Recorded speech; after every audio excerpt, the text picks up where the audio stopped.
Ling-Ling tunangan Baradae bongkar isi chat kekasih, ngaku tembak Brigadir J disuruh Ferdi Sambo.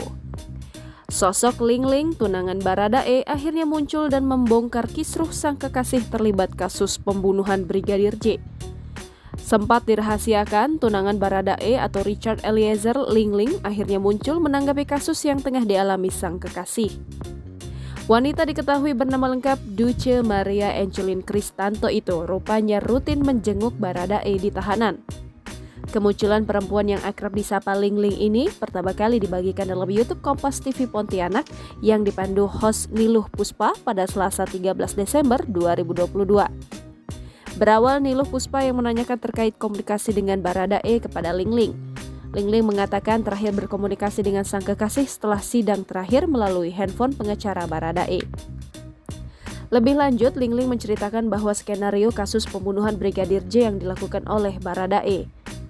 Ling-Ling mengatakan bahwa Baradae mengaku saat itu memang dia yang menembak Brigadir J, namun atas perintah Ferdi Sambo. Menurut Ling-Ling, apa yang telah dilakukan sang kekasih itu sudah bertolak belakangan dengan keinginannya.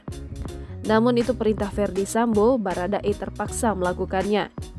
Tak hanya itu, pengakuan Baradae tampak membuat sang kekasih yakin lantaran menurutnya kini tunangannya itu mulai tersenyum setelah mengungkapkan kebenaran. Untuk itu Ling-Ling berharap keadilan atas hukuman yang menjerat Baradae lebih ringan dari Ferdi Sambo.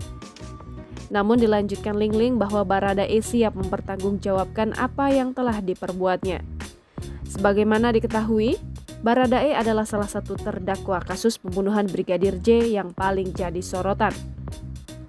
Sebab berkat nyanyian Baradae, kasus pembunuhan yang dirancang Ferdi Sambo CS bisa terbongkar. Kendati demikian, Baradae masih belum bisa lepas dari hukuman lantaran ia adalah eksekutor pembunuhan Brigadir J. Lebih dari 1 bulan menjalani persidangan, Baradae akan bertemu terdakwa pembunuhan utama Ferdi Sambo di persidangan selanjutnya.